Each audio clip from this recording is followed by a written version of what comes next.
Isaiah 31:5. As birds flying, so will the Lord of hosts defend Jerusalem. Defending, also he will deliver it, and passing over, he will preserve it. Kal halal Yahweh, Ba'Hashem Yahweh Shai, Ba'Hashem Racha Kodash. Double honors to the apostles and elders of Great Millstone, where I learned this truth from. Peace and salutations to the brothers on down, teaching, preaching, pushing this gospel. Good news, the four corners of the earth, waking up the hopeful elect of the house of Israel. Greeting also to the few sisters that tune into these video epistles. Hope you're edified, built up by the power of truth that's coming out of this book. It's our book, the holy book for the holy people. We're calling the lesson, Swing Low, Sweet Chariot, coming to carry the elect home. Couldn't get round to doing this lesson yesterday. I was just flicking through some videos, and I'm sure I saw at least a part of this Swing Low, Sweet Chariot title. One of the apostles, Great Millstone. So without even watching the video, I thought, well, I've got to just go and do the lesson, get it over and done with. The author of this book, Wallace Willis, in some accounts says either him and his daughter Minerva or his wife who wrote this book, and is of the tribe of Gad. What was he speaking about? Read this again. As birds flying, you see the formation of the birds. The lead bird would be cutting through the air, and the other birds are following like the shape of an arrow, and then they take turns to lead. This is how our power is sending his son back. And the chariots are in the skies as we speak. There's panic, pandemonium going on. What are they going to do? They've got to do all kind of diversion tactics and all kind of scare tactics. Distractions at an all-time high. Looking up earlier or yesterday, it says this Wallace Willis was a Choctaw freedman, I should say, and we know he's of the tribe of Gad. And you read the lyrics, part of it says, bands of angels coming for to carry me home. Let's read it again. As birds flying, so will the Lord of hosts defend Jerusalem. They're calling us Negroes, Latinos, and Native Americans, but it doesn't matter anymore. We know who we are. We are the people. Our lineage goes back to Abraham, Isaac, and Jacob. We're going to keep saying it. It doesn't matter how angry they get. Defending also, he will deliver it, and passing over, he will preserve it. He's going to preserve his people. Formation. Let's get some of these. It speaks to the identity of those chariots, the clouds. They've got cloaking technology. It's out of this world. These Esau, Edom, so-called white man, and all of his technology can't fathom what is going on. 2 Kings 2, let's get 11 and 12. And it came to pass, you don't have to read the whole of this to get the story here if you're not familiar with. It came to pass, as they still went on and talked, that behold, there appeared a chariot of fire, speaking of Elijah and Elisha, his understudy, and horses of fire, and parted them both asunder. And Elijah went up by a whirlwind into heaven. See, this is what we're speaking about, the chariots of the Lord. And Elisha saw it, and he cried, my father, the chariot of Israel. This is the mode, the means by which, if we're of those people, we're going to be like abducted, taken up, just like our Savior Yahweh Shai, out of this realm. Chariot of Israel, and the horsemen thereof. And he saw him no more, and he took hold of his clothes and rent them in two pieces. And you have to read the rest of it here. We just wanted to get the fact of him identifying this so-called UFO, UAP, as the chariot of Israel. That's what they're seeing in the air. They're trying to put spanners in the work here. Let's turn the pages. 2 Kings, still in 2 Kings 6, this time from 15. And when the servant of the man of the Most High was risen early and gone forth, behold, an host compassed the city both with horses and chariots, or an army. And his servant said unto him, Alas, my master, how shall we do? He was panicked. What are we going to do? Look at all of this army. We're surrounded. How are we going to get out? And Elisha, and he answered, Fear not, for they that be with us are more than they that be with them. And Elisha prayed and said, Lord, it's all caps, meaning Yahweh. That's our power. I pray thee, open his eyes. Well, he wasn't blind. He could see. What do you mean open his eyes? No, he's speaking about his spiritual eyes, if you want, his third eye, his pineal gland, whatever you want to refer to it as. Open his eyes, open his spirit of understanding. Why? That he may see.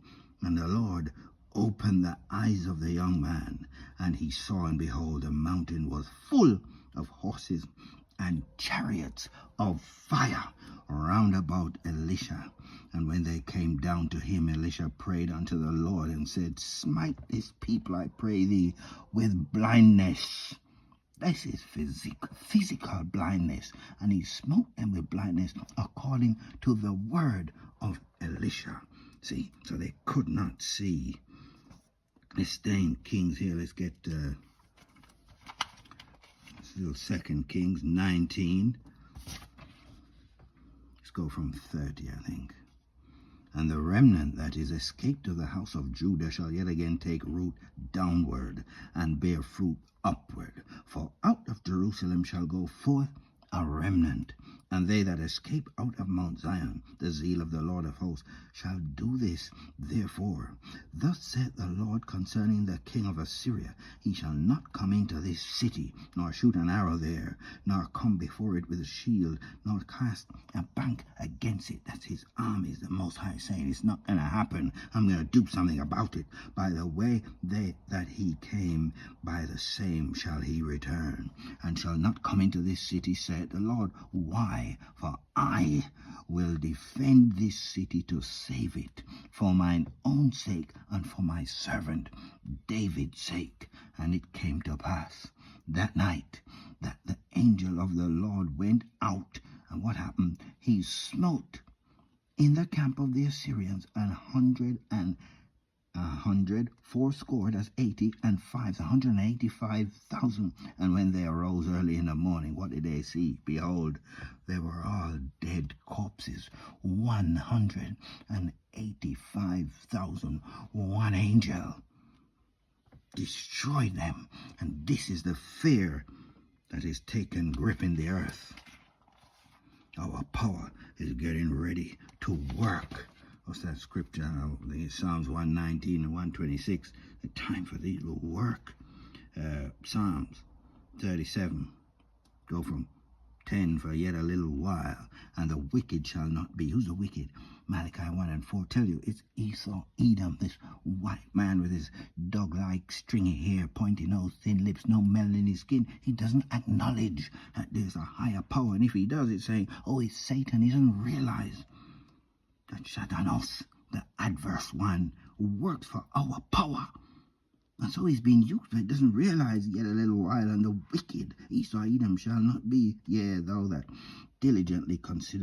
shalt diligently consider his place, and it shall not be.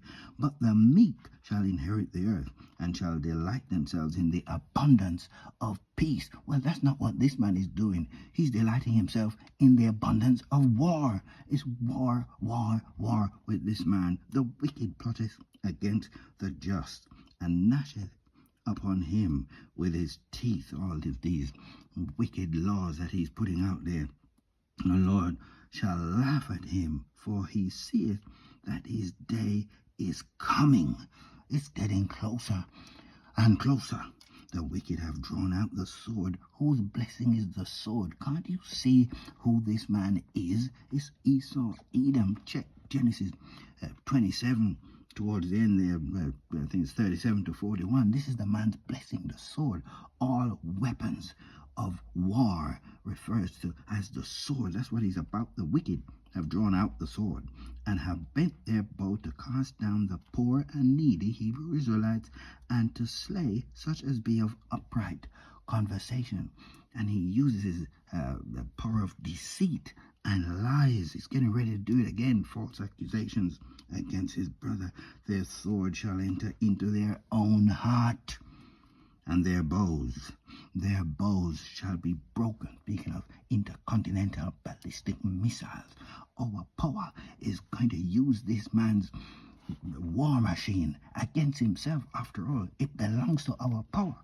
Yahweh, Hashem, Yahweh Shai. This man is being trapped into his own snare. Psalm 137. Let's go from 1 to 4.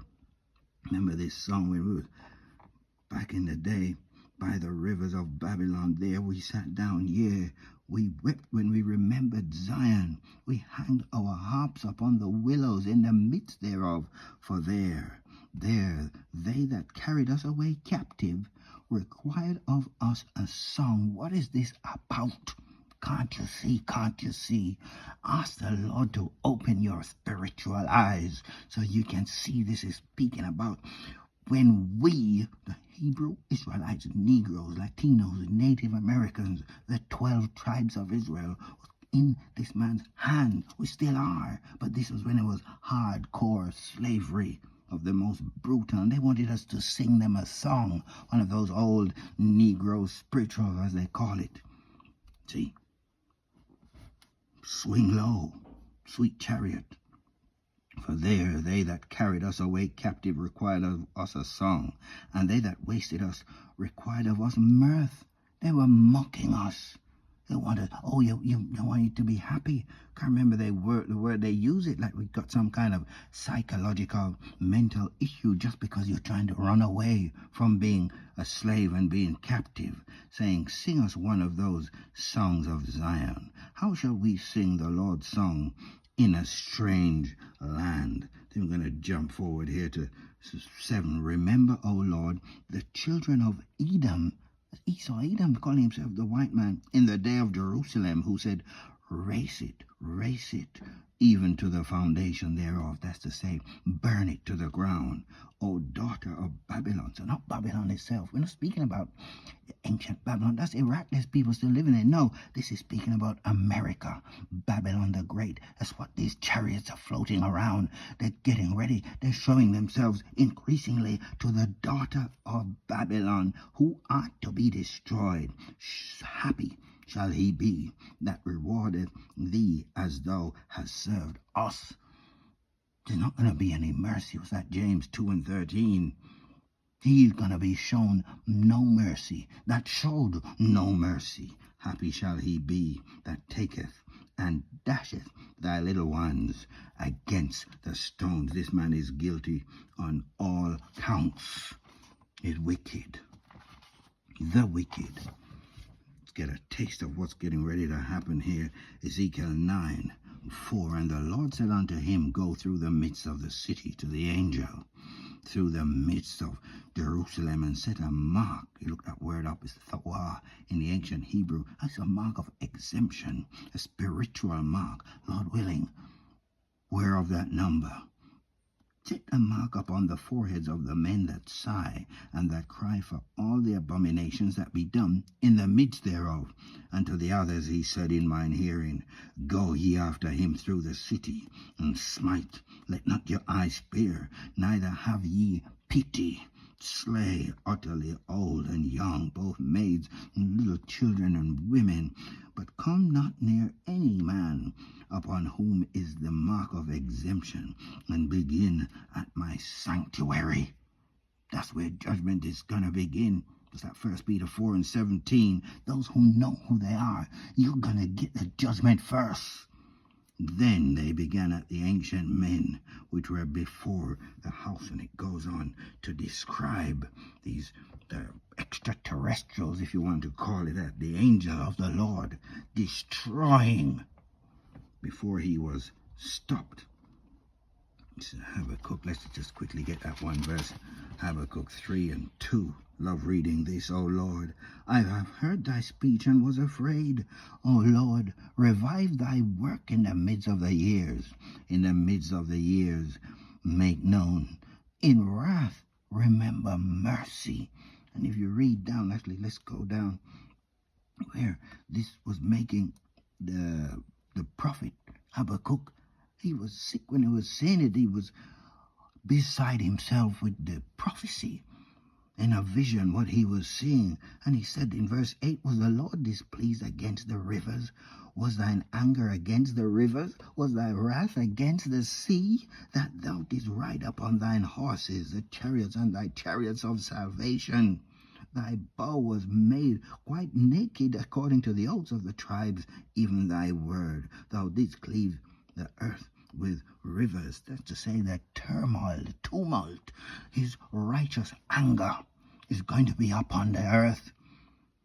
And the prophet is saying, look what is going on. Is he angry against the sea? Is he angry against the mountains? Is he angry? He's angry against everything. His anger is going to fill this place with judgment. Get ready. 1 Corinthians 10 and 4. Look who's coming. Look who's coming. Straight to the point. And did all drink the same spiritual drink? For they drank of that spiritual rock that followed them. Who was that? That rock was Yahushua HaMashiach. That's the angel of death, who's going to come and exact judgment on this place. And first up, Esau, Edom, and those of us who have joined themselves to this man.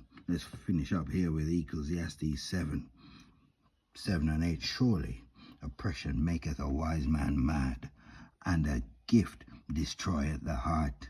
Better is the end of a thing than the beginning thereof, and the patient in spirit is better than the proud in spirit. Identifying Jacob and Esau. It's your turn now. What's that? 2nd Ezra 6 and 9 tells us that this man's kingdom, his world, is first. And after that, it's Jacob who's going to take over, and the 12 tribes of who we come. You were listening to Swing Low, Sweet Chariot, coming to carry the elect home. Shalom until the next lesson.